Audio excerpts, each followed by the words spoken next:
అపోస్తలుడైన పౌలు గలతీలకు రాసిన పత్రిక, ఆయన తనను గురించి ఒక మాట చెప్పుకున్నాడు. ఇట్లా ఆయన రాశాడు. 1వ అధ్యాయం 15వ వచనం, అయినను తల్లి గర్భమునందు పడినది మొదలుకొని నన్ను ప్రత్యేకపరిచి తన కృప చేత నన్ను పిలిచిన దేవుడు నేను అన్ని జనులలో తన కుమారుని ప్రకటింపవలెనని అని గలతీలకు ఆయన వ్రాశాడు. ఈ వచనం ఎంతో ప్రాముఖ్యమైన వచనం. ఈ వచనంలో కొన్ని భాగాలున్నాయి. మొదటి భాగం, తల్లి గర్భమునందు పడినది మొదలుకొని, అంటే దేవుని యొక్క ప్రత్యేకమైన ఉద్దేశ ప్రకారం ఆయన తన తల్లి గర్భములో ఉన్నాడు. రెండవది, అప్పటి నుండి ఆయనను ప్రత్యేకపరిచాడు. అది రెండవ భాగం. మూడవది, ఆయన కృప చేత నన్ను పిలిచిన దేవుడు అని. నాలుగవది, అన్ని జనులలో తన కుమారుని ప్రకటింపవాలనని. అది పర్పస్. దేవుడు పౌలును ప్రత్యేకపరిచిన ఒక ఉద్దేశము అది. కాబట్టి పౌలు యొక్క జీవితంలో ఈ 4 సంగతులు మనం కూడా గమనించాలి. మన జీవితాల్లో కూడా ఈ 4 సంగతులు మనం గమనించాలి. మొదటిదిగా, తల్లి గర్భములో మనము పడినది మొదలుకొని, అలాగే ప్రతి విశ్వాసి కూడా ఒక ప్రత్యేకమైన ఉద్దేశంతో దేవుడు ఈ లోకంలోనికి పంపిస్తాడు. అది మొదటిది. రెండవది, ఆ విశ్వాసిని అప్పటి నుండి ప్రభు ప్రత్యేకపరిచింటాడు. సపరేటెడ్ అంటే ఈ లోకంలో మనుషుల నుండి, లోకము నుండి ప్రత్యేకపరిచింటాడు. సపరేషన్ అని. మూడవదిగా, ఆయన కృప చేత పిలుస్తాడు. అంటే ఈ called by his grace.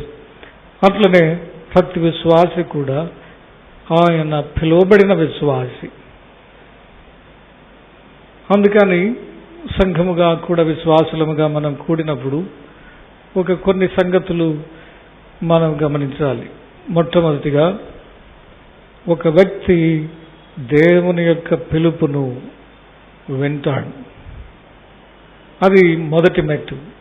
Listening to the call of God. ఆయన పిలిచే విధానం రకరకాలుగా ఉండొచ్చు. తన వాక్యము ద్వారా పిలవవచ్చు. ఒక పరిశుద్ధాత్మ దేవుడు మనసులో ఉంచిన ఆలోచన ప్రకారం పిలవచ్చు. ఒక పరిస్థితులలో ప్రత్యేకంగా ఆయన పిలవచ్చు. ప్రతి విశ్వాసి కూడా పిలువబడిన వారు. అది మొదటిది. పిలువబడిన వారందరూ, అది అందరికీ వినబడే పిలుపే. సువార్త అందరికీ ప్రకటించబడుతూ ఉంది. కానీ ఆ పిలుపును విన్నవారు కొంతమంది, విని తమకు పట్టునట్టుగా ఉన్నవారు మరికొంతమంది, కానీ విని ప్రతిస్పందించిన వారు కొంతమంది. ప్రతిస్పందించి తమను తాము లోకం నుండి ప్రత్యేకపరచుకొని బయటకు వచ్చిన వారు ఇంకా కొంతమంది. అట్లా బయటకు వచ్చిన వారంతా ఒక గుంపుగా కలిసి ఒక స్థలంలోనికి వస్తే వారే దేవుని జీవము కలిగిన సంఘము అని వారికి పేరు. కాబట్టి సంఘము అనగానే పిలువబడిన వారి గుంపు అని అర్థం. అలాగే ప్రతి విశ్వాసిని దేవుడు పిలిచాను. అందువలన అంటే పిలిచినప్పుడు మనం ప్రతిస్పందించి దేవుని వాక్యమును మనం అంగీకరించి మనం దేవుని పక్షంగా ఉండడానికి తీర్మానం చేసుకున్న వారు, దేవుని చేత పిలువబడిన వారు. తర్వాత పిలువబడిన వారందరూ కూడా ఒక ప్రత్యేకమైన పర్పస్ ఉంది, కారణం ఉంది. పౌలు యొక్క పిలుపులోని కారణం ఆయన అన్ని జనులకు సువార్త ప్రకటించాలి. దేవుని యొక్క కుమారుడైన యేసు ప్రభువుని గురించి ప్రకటించాలి. అది దేవుని యొక్క పరమ ఉద్దేశం. అంటే పౌలు తన తల్లి గర్భంలో పడక ముందే దేవునికి ఆయన పట్ల ఒక ఉద్దేశం ఉంది. ఆ ఉద్దేశము ఎట్లా నెరవేరుతుంది? అంటే ప్రోగ్రెసివ్గా నెరవేరుస్తూ వస్తుంది. అట్లనే మనం కూడా ప్రతి ఒక్కరూ ఈ మాటల చేత అర్థం చేసుకోవాల్సింది ఏంటంటే, నా పట్ల లేకపోతే ప్రత్యేకంగా బర్త్డేస్ మనం సెలబ్రేట్ చేసుకునేటప్పుడు నా తల్లి గర్భమున నేను పడినది మొదలుకొని అని చెప్పగలిగి ఉన్నాను. ఆయన నన్ను ప్రత్యేకపరిచాను. అది మంచి సాక్ష్యం. ఎందుకై నీవు దేవునిని వెంబడించితివి, ఎందుకై నీవు ఈ దేవుని యొక్క పని చేస్తూ ఉన్నావు, ఎందుకు ఆయనను ఆరాధిస్తున్నావు, ఎందుకు లోకం నుండి నీవు ప్రత్యేకపరుచుకున్నావు అనే ప్రశ్నలకు జవాబు ఏంటి అంటే, నేను నా తల్లి గర్భమున పడినది మొదలుకొని దేవుడు నన్ను ప్రత్యేకపరిచాడు. ఈ సపరేటెడ్ అన్నమాట. ఈ ప్రత్యేకత అనేది చాలా ప్రాముఖ్యమైంది. మనందరి జీవితాల్లో ఈ ప్రత్యేకతను మనం కలిగి ఉండకపోతే మనం కూడా సామాన్యమైన మనుషులుగా ఈ లోకంలో ప్రవర్తిస్తూ ఉంటాం. ఈ ప్రత్యేకత మనకు ఉంది అని గ్రహించినప్పుడు అప్పుడు మనం అంటే దేవుని యొక్క పిలుపులోని ఉద్దేశం ఏమిటో తెలుసుకోవడానికి ప్రయాసపడతాం. ఎందుకై దేవుడు నన్ను పిలిచాను, ఇది ఆయన ఉద్దేశం. ఈ లోకంలో మనం జీవించిన సంవత్సరాలంతా ఆశీర్వాదకరంగా అర్థవంతంగా ఉండాలి అనంటే దేవుడు ప్రత్యేకపరిచిన ఉద్దేశమును ఎరిగిన వారే అర్థవంతమైన జీవితము జీవించగలరు. లేకపోతే మనం కూడా తెగిపోయిన గాలిపటంలాగా గాలికి ఎట్లంటే అట్లా చెదరగొట్టుబడుతూ ఉంటాం. ఎందుకు ఎక్కడున్నామో, ఏం చేయడానికి ఉన్నామో, దేవుని ఉద్దేశం ఏంటో, ఏమి చేస్తే దేవునికి మహిమనో, లేకపోతే ఆయన నన్ను ఏమి చేయాలి అని కోరుకుంటూ ఉన్నాడు, ఈ ప్రశ్నలతో కాకుండా ఏదో లోకముతో పాటు అనేకులకు జరిగినట్లు నాకు కూడా జరుగుతుంది, ప్రవాహంలో కొట్టుకొని పోతున్నట్లు మనం కూడా కొట్టుకొని పోతూ ఉంటాం. కానీ ఎప్పుడైతే ఈ అవగాహన, తల్లి గర్భంలో దేవుడు నన్ను ప్రత్యేకపరిచాను అనే అవగాహన మనకు ఎప్పుడైతే ఉంటుందో అని విశ్వసిస్తామో అప్పుడు మనం ప్రత్యేకమైన జీవితం, అర్థవంతమైన జీవితము జీవించగలం. లేకపోతే ఏదో మనం కూడా పుట్టాం, జీవిస్తూ ఉన్నాం, పెద్ద అవుతున్నాం, చదువుకుంటున్నాం, పెళ్లి చేసుకుంటున్నాం, పిల్లలు కంటున్నాం, ఇంకంతే. అది సాధారణమైన జీవితంలో ఒక భాగంగా ఉంటుంది. కానీ విశ్వాసి అట్లా జీవించడానికి వీలు లేదు. ఉదాహరణకి పౌలు దాదాపు 40 సంవత్సరాలు ఈ ఉద్దేశాన్ని ఎరుగక దేవుని యొక్క సంఘమును బహుగా హింసించాడు, బహుగా తొందర చేశాడు, చాలా మందిని నాశనం చేయడానికి పూనుకున్నాడు, సంఘము లేకుండా చేయడానికి పూనుకున్నాడు. కారణం ఏంటంటే దేవుని యొక్క ఉద్దేశమును సరిగా గ్రహించనివాడు, సరిగా అర్థం చేసుకునేవాడు, 40 సంవత్సరాలు దానికి విరోధంగా ప్రవర్తించిన వాడు. అట్లనే మనం కూడా మన జీవితాల్లో చాలా సందర్భాల్లో దేవుని యొక్క పరమ ఉద్దేశం తెలియకుండా ఉంటే ఆ ఉద్దేశానికి విరోధంగా ప్రవర్తిస్తాం. అది ఆయన ఒకటి చెప్తే మనం ఒకటి చేస్తాం, ఆయన ఒకటి చేయమంటే మనం ఇంకొకటి చేస్తాం, ఒక స్థలంలో ఉండమంటే మనం వేరే స్థలంలో ఉంటాం, ఈ మార్గంలో నడవమంటే దానికి విరోధంగా వేరే మార్గంలో నడుస్తూ ఉంటాం. కారణం ఏంటంటే పౌలు వల్లే మనకు పరమ ఉద్దేశం తెలియకపోవడమే దానికి కారణం. కానీ ఎప్పుడైతే తెలుసుకున్నాడో పౌలు, అప్పుడు 40 సంవత్సరాలు నేను దేవుని ఉద్దేశమునకు విరోధంగా ప్రవర్తించిన, ఇప్పుడు ఆయన చిత్తంలోనికి వచ్చిన వాడు ఏమంటున్నాడు, తల్లి గర్భంలో నుండి నన్ను ప్రత్యేకపరిచాడు, దేని కొరకు, ఈ పని నిమిత్తమై అని ఆయన అంటా ఉన్నాడు. అది మొదటిదిగా. రెండవది కూడా మనం దేవుని చేత పిలువబడిన వారు. మూడవది కృప చేతనే పిలువబడిన వారు. కృప అంటే బై హిస్ గ్రేస్ అని, అంటే ఆయన యొక్క కృప చేత, అంటే మన యొక్క మంచితనం లేకపోతే మన టాలెంట్స్, మన స్కిల్స్ చూసి కాదు, ఆయన కృప చేత మనం పిలువబడిన వారు. ఫైనల్గా కారణం ఏంటి, అన్ని జనులలో తన కుమారుడు, అంటే పర్పస్ ఆఫ్ హిస్ కాల్ అనేది డెఫినెట్గా ఉంది. చూడండి, సరిగా ఖచ్చితంగా నిర్వచించగలిగిన కారణం, వేగ్గా కాదు, నిర్వచించగలిగిన ఉద్దేశం ఏంటి, పౌలు విషయంలో అన్యజనులలో తన కుమారుని ప్రకటింపవలెను అని ఉద్దేశం. అట్లనే మనందరి పట్ల కూడా దేవునికి ఒక పరమ ఉద్దేశం ఉంటుంది. అది మనం నమ్మినా నమ్మకపోయినా అది వేరే సంగతి. కానీ తప్పకుండా దేవుని యొక్క ఉద్దేశము మన జీవితంలో ఉంటుంది. అది మనం తెలుసుకున్నామా లేదా అనేది వేరే సంగతి, అది విశ్వసిస్తున్నామా లేదా అని మరి ఒక సంగతి. ఏది ఏమైనా ఆయన మన జీవితంలో ఒక ప్రత్యేకమైన ఉద్దేశం కలిగిన వాడు ప్రతి ఒక్కరి జీవితంలో. అందుకని ఆ ఉద్దేశమును మనం ఎరగాలి. అది మన హోంవర్క్, అది మన కాన్స్టెంట్ మెంటల్ యాక్టివిటీ ఏమై ఉండాలి అంటే దేవుని యొక్క ఉద్దేశము నా పట్ల ఏమిటి అనేది ప్రశ్న మన మనసులో ఎప్పుడూ ఉండాలి. అప్పుడు మాత్రమే ఆయన ఉద్దేశం మనం తెలుసుకోగలం.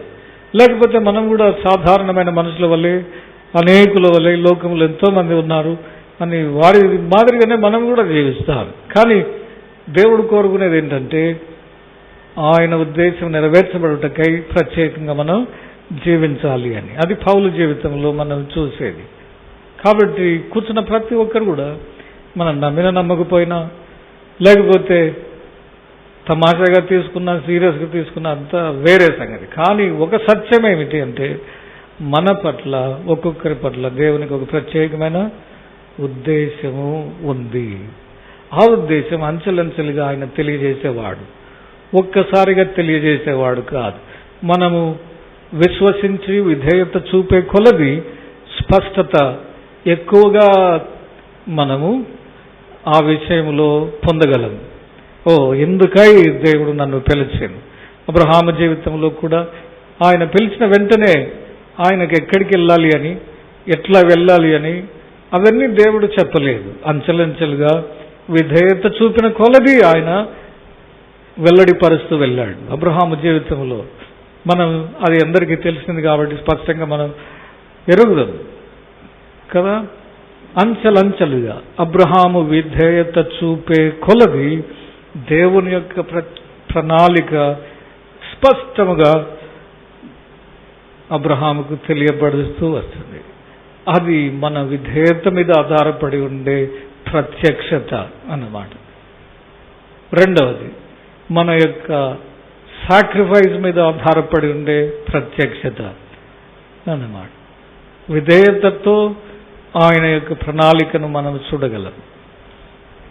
చూడండి, పౌలు కూడా అనేక ప్రత్యక్షతలు కలిగిన దేవుడు. మర్మములు ఆయనకు దేవుడు బోధించాడు.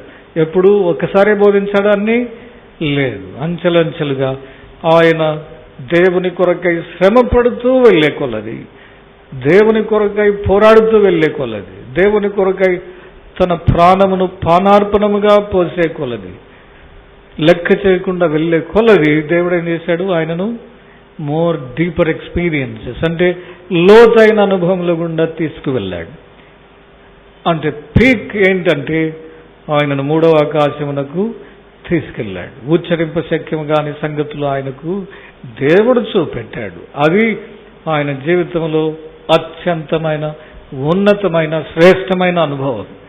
ఆ అనుభవం ఒకటేసారి వచ్చిందా అంటే లేదు. అంచెలంచెలుగా ఆయనకు విధేయత చూపే కొలది, ఆయన చెప్పిన మార్గంలో నడిచే కొలది, ఆయన బలిష్టమైన చేతి క్రింద దీన మనస్కులై ఉన్న కొలది ఆయన తెలియజేస్తూ వెళ్ళింది. అది మొదటి భాగం. అట్లనే మనం కూడా పౌలును మనం కూడా మన యొక్క జీవితాల్లో అనేక సంవత్సరాలు గడుస్తూ వెళ్తా ఉన్నాయి. మనం కూడా పౌలు వల్లే ఇది కలిగి ఉండాలి. నా పట్ల దేవునికి ఒక ప్రత్యేకమైన ఉద్దేశం ఉంది కాబట్టి తల్లి గర్భములో పడిన వెంటనే నన్ను ప్రత్యేకపరిచి ఆయన కృపచేత పిలిచి ఒక ఉద్దేశమును నా పట్ల కలిగి ఉన్నాడు అని ప్రతి విశ్వాసి గ్రహించాలి. అది మొదటిది.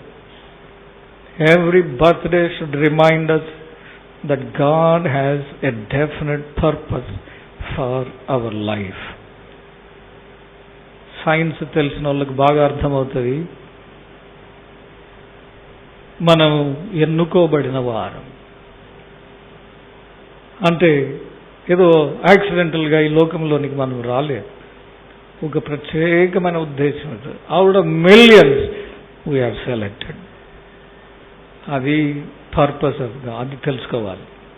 రెండవదిగా పేతురు చెప్పిన ప్రకారం రెండవ తలంపు ఏంటంటే, పేతురు రాసిన రెండవ పత్రిక ఆఖరి అధ్యాయం ఆఖరి వచనం, అందరం కలిసి చదువుదామా? 18వ వచనం, 3వ అధ్యాయం 18వ వచనం. పేతురు రాసిన రెండవ పత్రిక. మన ప్రభువును రక్షకుడు నైన యేసుక్రీస్తు అనుగ్రహించు కృపయందును జ్ఞానమందును అభివృద్ధి పొందుడి.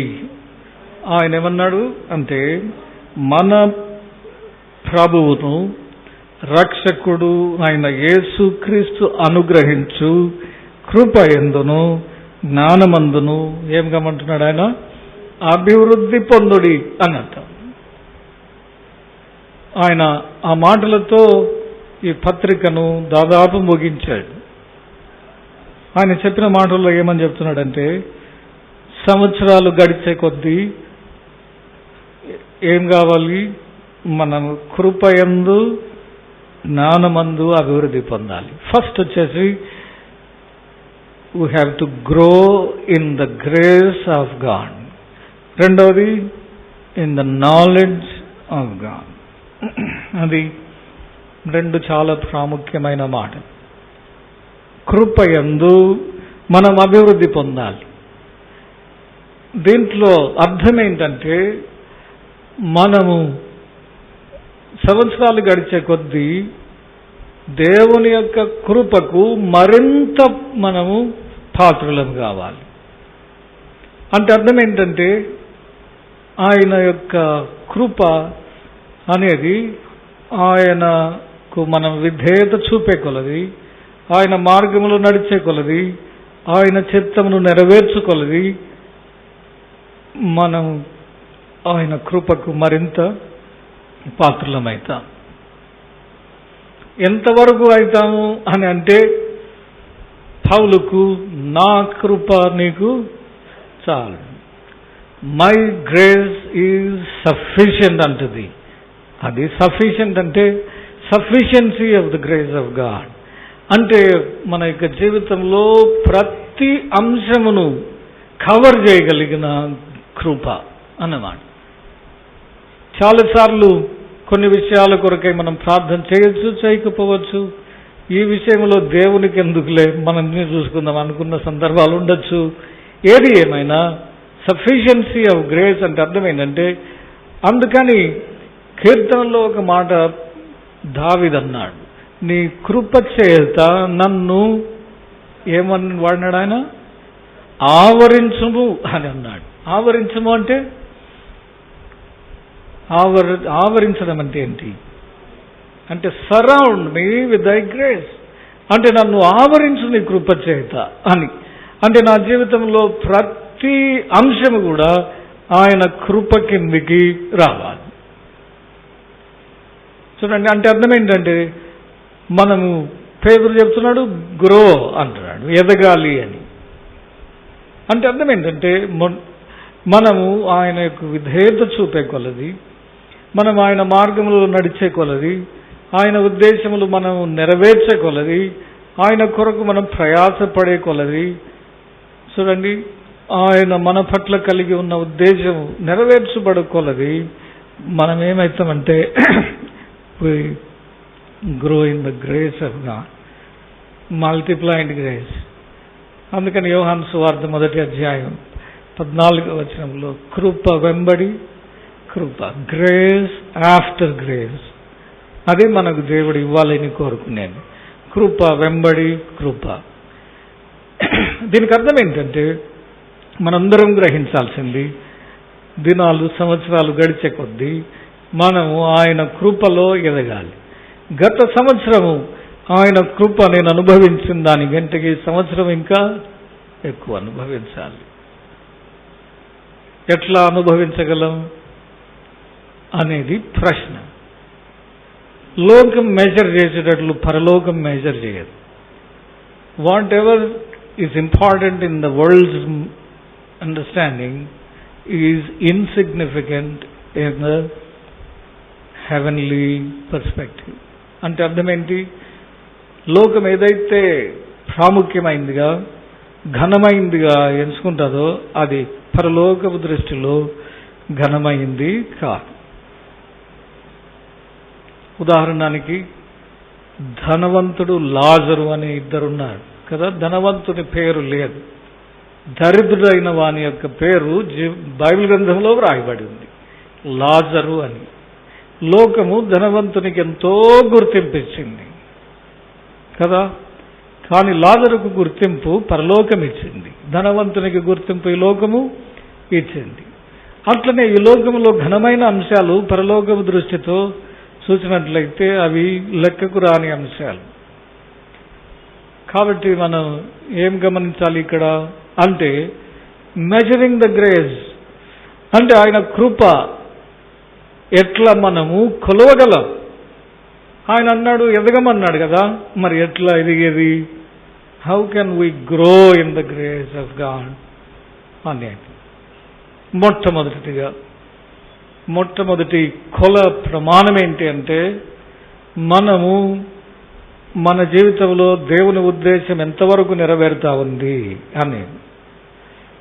దేవుడు ఒకటి చేయమంటే మనం ఏడే చేస్తా వెళ్ళామనుకోండి, మనం ఆయన కృపకు మనం పాత్రలము కాం. ఎప్పుడైతే మనం ఆయన చేయాలి అని మన ద్వారా ఉద్దేశించింది, మనలో చేసేది, మన ద్వారా జరిగించేది ఆయన చిత్త ప్రకారమై ఉండాలి.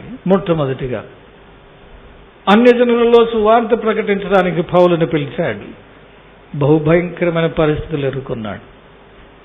ఓడలు బద్దలయ్యాయి, సముద్రంలో ఆయన పడిపోయాడు, విష సర్పముల చేత ఆయన కరువబడ్డాడు. కానీ ఏది ఏమైనా దుర్మార్గుల చేతుల్లోకి అప్పగించబడ్డాడు, సింహముల నోటికి సహితం అప్పచెప్పబడ్డాడు.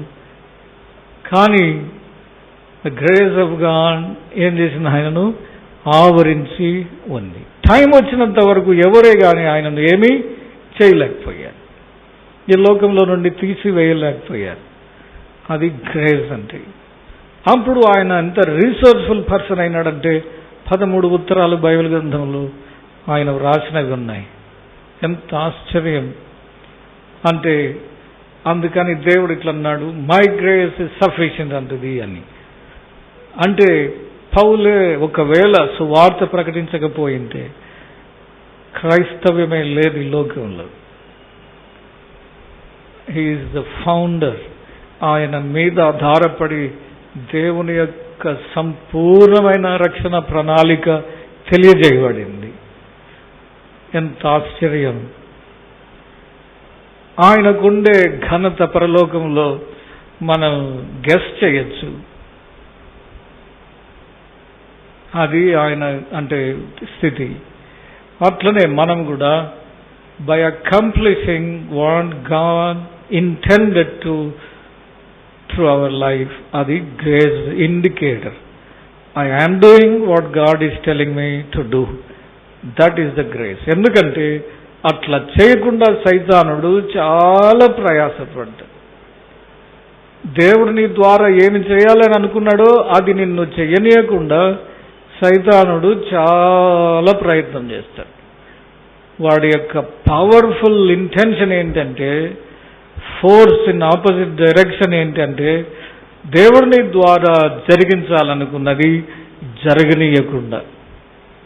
He might attack you from any angle, సైకలాజికల్గా, ఎమోషనల్గా, ఫిజికల్గా, ఎట్లయినా అటాక్ చేయగలడు to stop you from accomplishing what God wanted to accomplish through you.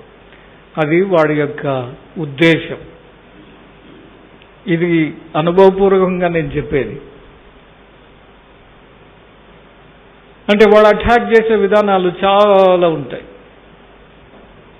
అంటే మనల్ని స్పిరిచువల్గా బలహీనులుగా చేసేది, మెంటల్గా బలహీనులుగా చేసేది, వాడు ఎన్నైనా అటాక్ చేస్తాడు. పర్సనాలిటీ అన్నీ. 2-3 సంవత్సరాల క్రితము మంచి మీటింగ్ సింగపూర్లో అరేంజ్ చేశారు. దానికి వెళ్తా ఉన్నాను. అంటే అంత ప్రిపేర్ అయ్యి. చూడండి వాడు ఎట్లా అటాక్ చేస్తాడంటే, ఎగ్జాంపుల్ చెప్తాను. He will attack you not physically, first mentally. He will weaken, అంటే నిన్ను బలహీనునిగా చేసే, నిరుత్సాహపరిచే విధానాలు చాలా ఉంటాయి. నేను ఆలోచన చేస్తున్నాను ఏం చెప్పాలి అక్కడ. అవన్నీ ఎంతో అంటే మెసేజెస్ అన్నీ. ఎయిర్పోర్ట్కి వెళ్ళగానే వాళ్ళు నా బ్యాగ్ చెక్ చేశారు. ఏమీ లేవనుకున్నాను. దాంట్లో సెక్యూరిటీ ఆఫీసర్ చెక్ చేసి అది దాంట్లో నుంచి పోయి వచ్చిన తర్వాత నన్ను చూసి బ్యాగ్ ఓపెన్ చేయి అన్నాడు. బ్యాగ్ ఓపెన్ చేస్తే దీంట్లో ఏమీ లేవండి అని చెప్పినాను. అయినా నమ్మకుండా ఓపెన్ చేయి అన్నాను. ఓపెన్ చేసే లోపల ఎక్కడో సిజర్స్ ఉంది. వాడు అంటాడు కదా, నా మెషిన్ పనిచేయలేదు, కానీ నీ ముఖం చూస్తేనే నాకు అర్థమైంది నీ సంచిలో ఏదో ఉంది అని అంటాడు వాడు. అంటే దొంగ మాదిరిగానో టెర్రరిస్ట్ మాదిరిగానో కనపడ్డాను వాడికి. చూడండి, అతను ఎంత బుద్ధిహీనుడు అంటే డిక్లేర్ చేశాడు వాడు మెషిన్ పనిచేయడం లేదని. ఒకవేళ నేను ఆ మాటలు వాడి ఆఫీసర్కి చెప్పింటే వాడి ఉద్యోగమే పోయేది. ఆ స్కానర్ పనిచేయలేదని డిక్లేర్ చేస్తున్నాడు. ఎంత డేంజరస్ థింగ్ అది. ఎన్ని సంచులు దాంట్లో గుండా పోయాయో అప్పటికి. ఒక్క సెంటెన్స్లో చెప్తున్నాడు అది పనిచేయలేదు, కానీ నేను నీ ముఖం చూసి చెప్తున్నాను నీ సంచిలో ఏమో ఉంది అంటున్నాడు వాడు. నేను ఊరికి కొంచెం సేపు స్మైల్ చేసి ఓకే రిమూవ్ ఇట్ అన్నాను. ఎందుకంటే ఇంకా ఆర్గ్యుమెంట్ చేయలేము. చూడండి, the way he attacks the personality. వాడికి నేను టెర్రరిస్ట్ మాదిరి కనపడినాను. సో వాడి మాటలు ఒకవేళ నా మనసులో పెట్టుకున్నాను అనుకో, ముందుండే పనికి I will be psychologically defeated. కానీ వాడు సైతాను యొక్క ఇన్స్ట్రుమెంట్ టు అటాక్ మీ, అంటే అట్ దట్ రైట్ పాయింట్. ఎన్నోసార్లు ప్రయాణం చేసినాం, ఎవరు ఇవ్వడంలే. ఆ రోజు మాత్రం ఆఫీసర్ అన్నాడు, అంటే సెక్యూరిటీ ఆఫీసర్. అంటే ఇంకొక విధానంలో నువ్వు కనపడమే టెర్రరిస్ట్ మాదిరి కనపడతావు, నువ్వు పోయి ఏం వాక్యం చెప్తావు అక్కడ అన్నట్లుంది వాడు చెప్పే మాట.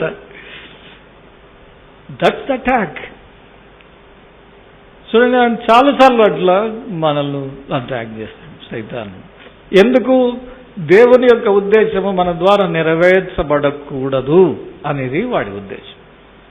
He wants you to stop from accomplishing what God wants you to accomplish. అది చూడండి, ఆ టైంలో మనకేముండాలి? గ్రేస్ ఉండాలి, ఆ బౌండింగ్ గ్రేస్ ఉండాలి. అంటే నేను ఊరికి ఎగ్జాంపుల్ చెప్తున్నాను, అట్లా ఎన్నో సందర్భాల్లో. కానీ ఆత్మీయంగా మనం అలర్ట్గా ఉంటే we can easily sense, oh this is attack of an enemy అని మనం నిరుత్సాహపడాలి.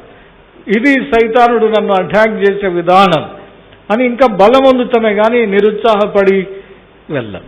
Only when you identify that it is an attack of the enemy. అది మొదటిది. పౌలు జీవితంలో అలాంటివి కోకొల్లలు. ఆయనను చూసి ఇతను ఎందుకు కొరగాని వాడన్నాడు, ఏమీ తెలియదు నాకు, బలహీనుడు అన్నాడు. కానీ ఆయన అన్నాడు, నన్ను బలపరచు అని అందు నేను సమస్తము, I can do all things అన్నాడు. ఆ మాటకు అర్థం ఏంటంటే నథింగ్ అంటే ఈజ్ ఇంపాసిబుల్ టు మీ అని దేవుడు చెప్పిన మాట ప్రకారం. కానీ దేవుని నన్ను బలపరచు అని అందు నేను సమస్తము చేయగలను. అది confidence, sufficiency of the grace. అంటే మనం ఎదిగే కొద్దీ ఇలాంటి కృప మనకు రావాలి. అంటే మనం ఎదగాలి అలాంటి కృపలో. ఏ బలహీనత ఆధారం చేసుకుని సైతానుడు దేవుని యొక్క పనులు మనల్ని చేయకుండా చేయరాదు. అధిగమించేదే దేవుని యొక్క కృప. అధిగమించి దేవుని యొక్క పని చేయడమే దేవుని యొక్క కృప. అది మనం నేర్చుకోవాల్సిన పాఠం. ఇక్కడ కూర్చున్న మనమంతా మనం సంవత్సరాలు గడిచే కొద్దీ, మనకు వయస్సు ఎదిగే కొద్దీ మనం ప్రశ్న ఏంటంటే, నేను దేవుని కృప యందు ఎదుగుచూ ఉన్నానా అనేది ప్రశ్న. అది మనం వ్యక్తిగతమైన అనుభవం ద్వారానే ఆ ప్రశ్నకు జవాబు ఇవ్వగలం. తర్వాత రెండవది, జ్ఞానమందు అభివృద్ధి పొందమన్నాడు. ఏ జ్ఞానము? క్రీస్తు అనుగ్రహించు జ్ఞానం. అంటే ఇది అన్నమాట. లోకం ఇచ్చే జ్ఞానము చాలా, అది వెర్రితనం అని పౌలు చెప్పాడు. లోక జ్ఞానము దేవుని దృష్టికి వెర్రితనం, మ్యాడ్నెస్ అని అన్నాడు. ఎందుకంటే చాలా సందర్భాల్లో మనకు అర్థం కావాలి. ఒక మనిషి సైన్స్ అంతా ఉపయోగించి రాకెట్ కనుక్కున్నాడు అనుకోండి, ఎంత జ్ఞానము అని అంటాం. దేవుడు వచ్చిన తర్వాత రాకెట్ లేకుండానే మనం పైకి పోతాం. సో అప్పుడు దాన్ని రాకెట్ చూసుకొని what a madness this rocket is అంటాం కదా. ఇప్పుడు ఎద్దుల బండిని చూసి మనం ఏమంటాం? ఇప్పుడు అది జ్ఞానం లేని మనుషులు కట్టింది అని అంటాం. అంటే అర్థం ఏంటంటే అది జ్ఞానమునకు మించింది. అట్లనే ఒక రోజు రానే ఉంది అంటే ఆ రోజు మనకి రాకెట్స్ అవసరం లేకుండానే మనం ప్రయాణం చేయగలం మహిమా స్వరూపులం. అప్పుడు పౌలు చెప్పిన మాట మనకు గుర్తుకొస్తుంది, ఈ లోక జ్ఞానము దేవుని దృష్టికి వెరితనం. అది నిజంగా మ్యాడ్నెస్ అన్నమాట. అది లోక జ్ఞానం. కానీ లోక జ్ఞానంలో ఎదగడంలో లోకంలో ఘనత ఉంది, దేవుని దగ్గర లేదు. అందుకని జ్ఞానుల యొక్క జ్ఞానమును ఆయన ఏం చేస్తాడంటే ఒకరోజు రివర్స్ చేస్తాడు. దానికి అర్థం ఏంటో తెలుసా? ఒకరోజు వస్తుంది ఆ జ్ఞానులు మళ్ళీ 1వ తరగతి నుంచి చదువుతారు అని అర్థం. యాక్చువల్గా they will begin to learn from class 1 అని. అంటే చెప్పినంత నేర్చుకునేదంతా తప్పని ఆఖరిలో తేలిపోయింది కాబట్టి మళ్ళీ మొదలు పెడతారంట. అది పౌలు చెప్తాడు. జ్ఞానుల యొక్క జ్ఞానమును అది అంటే అది లోక జ్ఞానం. కానీ లోక జ్ఞానము లోకంలో మాత్రమే ఘనత ఇస్తుంది. పరలోకంలో లోక జ్ఞానముకు ఏమీ ఘనత లేదు. ఎందుకంటే లోక జ్ఞానము పరలోకపు దృష్టితో చూస్తే అది వెర్రితనం. వెర్రితనం అంటే మ్యాడ్నెస్ అంటే ఒక పిచ్చోడు మనకి స్ట్రీట్లో కనపడితే ఎట్లా అనుకుంటాం మనం, అట్లా అన్నమాట. అంటే నో వాల్యూ అట్ ఆల్ ఈ లోకపు జ్ఞానం. కాబట్టి పేతురు అన్నాడు, క్రీస్తు యేసు అనుగ్రహించిన జ్ఞానంలో మనం అభివృద్ధి పొందాలి. ఈ జ్ఞానం ఎలాంటిది? పరలోక సంబంధమైనది. పరలోక సంబంధమైనది అంటే ఈ జ్ఞానము ద్వారా మనము దేవుడు చేసే పనులు మనం చేస్తాం. ఈ జ్ఞానము ద్వారా దేవుడు చేసే పనులు చేస్తాం. దేవుడు ఏమేమి పనులు చేస్తుంటాడు అంటే మనం గ్రహించాలి ఆ పనులు. అందుకని ఆ జ్ఞానమందు మనం ఏం చేయాలి? ఎదగాలి. డే బై డే మనం ఎదుగుతున్నామా? ఎట్లా మెజర్ చేద్దాం అంటే దాన్ని మెజర్ చేసే కొల ప్రమాణం ఏమిటి? మనం దేవుని యొక్క జ్ఞానంలో ఎదుగుతున్నామా లేదా అనేది. ఎట్లా కొలుద్దాం అది అనేది పెద్ద ప్రశ్న కదా. జవాబు మీరే ఆలోచన చేయండి. దేవుని యొక్క జ్ఞానంలో నేను ఎదగాలి. ఎంతవరకు ఎదిగాను? కుల ప్రమాణం ఏమిటి? గత సంవత్సరం కంటే పోయిన సంవత్సరంల కంటే నేను ఎదిగానా అనేది ప్రశ్న కదా. అది ప్రశ్న మనం ఎదిగే కొలది ఆ ప్రశ్న వేసుకోవాలి. ఆఖరిగా మనము దేవుని యొక్క కృపలో ఆయన జ్ఞానంలో మనము ఎదగాలి. ఇంకొక తలంపు చెప్దాం. కీర్తనలు, ఇది చూసుకొని మనం క్లోజ్ చేసుకున్నాం. కీర్తనల గ్రంథం 118, 23, 24 అందరం కలిసి చదువుకుందాం. 23 నుంచి 26 వచనం వరకు మనకు బాగా తెలిసిన భాగమే అయినా మళ్ళీ అది యెహోవా వలన కలిగినది, అది మన కన్నులకు ఆశ్చర్యం. ఇది యెహోవా ఏర్పాటు చేసిన దినం, దీని యందు మనం ఉత్సహించి సంతోషించేదం. యెహోవా దయచేసి నన్ను రక్షించుము, యెహోవా దయచేసి అభివృద్ధి కలిగించుము. యెహోవా పేరట వచ్చువాడు ఆశీర్వాదమందును గాక. యెహోవా మందిరంలో నుండి మేము దీవించుచున్నాము. ఈ మాటల్లో 2 ప్రత్యేకమైన అంశాలు మనం చూడొచ్చు. 25 2వ లైన్, యెహోవా దయచేసి అభివృద్ధి కలిగించుము. అది ప్రార్థన.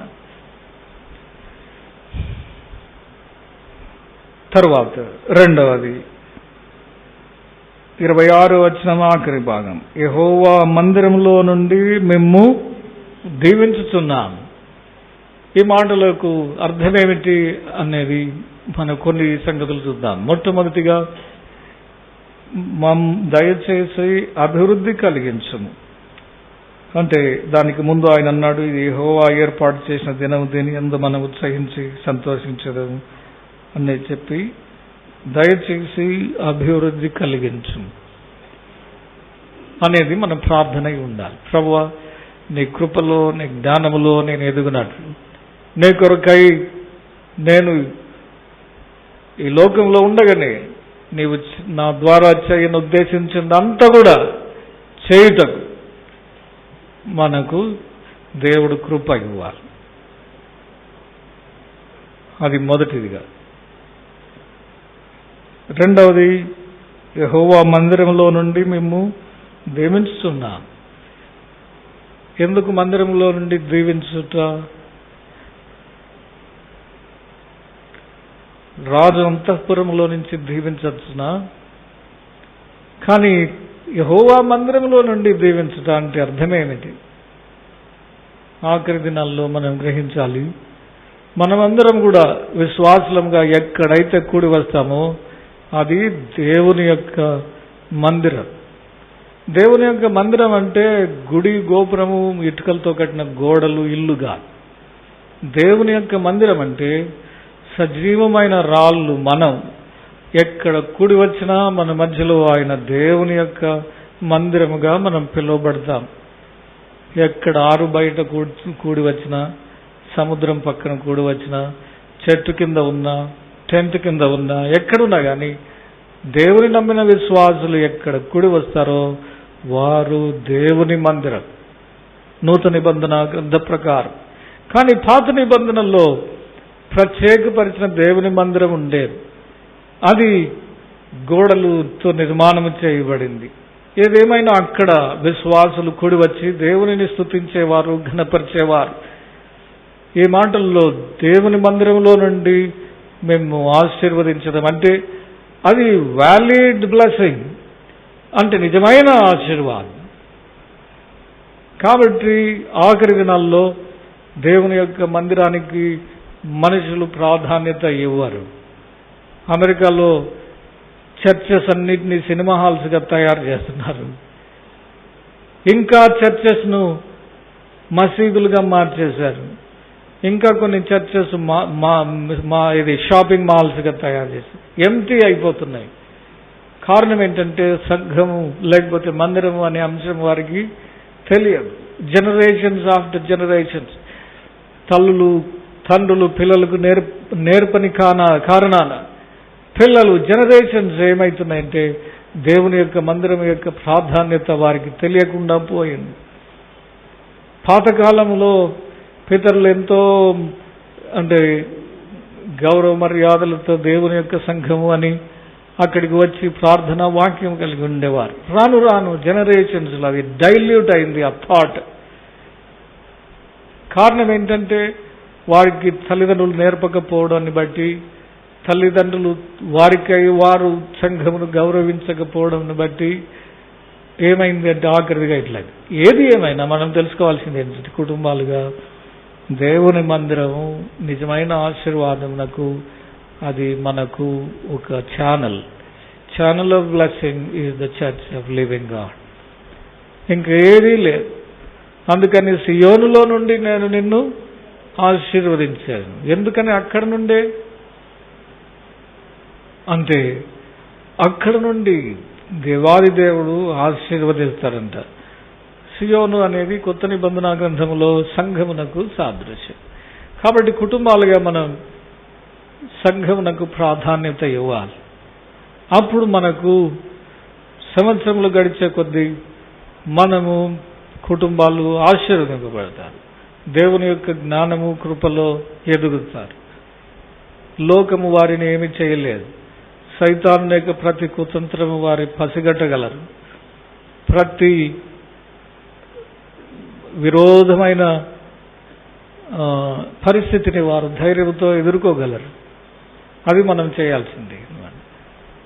Bring them to the church of living God.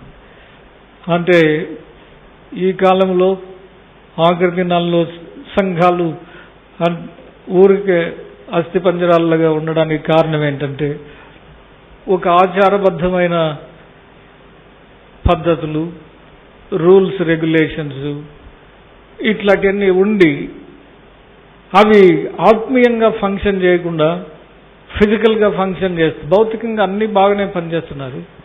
Treasurer పని ట్రెజరర్ చేస్తున్నాడు, సెక్రటరీ పని సెక్రటరీ చేస్తున్నాడు, చైర్మన్ పని చైర్మన్ చేస్తున్నాడు, బాగా పర్ఫెక్ట్గా ఆర్గనైజ్ చేస్తున్నారు అన్నీ కూడా, మీటింగులు, ఫంక్షన్స్ అన్నీ.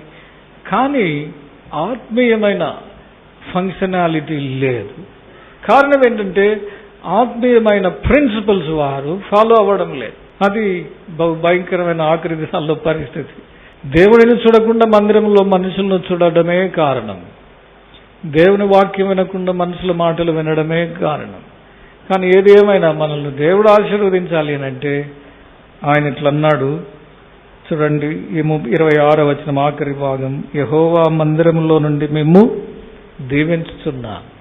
ఎందుకు అక్కడి నుండి దీవించడము అంటే అది నిజమైన ఆశీర్వాదమునకు అది పుట్టినిల్లు. Source of true blessing is the church of living God. కాబట్టి మనం ఎదిగే కొద్దీ సంఘము మన ద్వారా బలపడాలి. మనం ద్వారా అంటే సంఘము ద్వారా మనము ఆశీర్వదింపబడాలి. అది మన యొక్క ప్రోగ్రెస్ ఉండాలి. ఎంతవరకు నేను సంఘము ద్వారా ఆశీర్వదింపబడతా ఉన్నా, లేకపోతే సంఘమునకు సహాయకరంగా ఉన్నా, ఎక్కడికి పోయినా, విజయనగరంలో ఉన్నా, వేరే ప్లేసెస్ వెళ్ళినా కానీ, the church of living God is the source of true blessing. సంఘమును ప్రేమించు విశ్వాసులముగా మనం సంవత్సరాలు గడిచే కొద్దీ ఉండగలిగితే దేవుని కృప మన ఎడల విస్తరించగలదు. మనం ఆయన కృపలో ఎదగగలం, కృప వెంబడి కృప పొందగలం.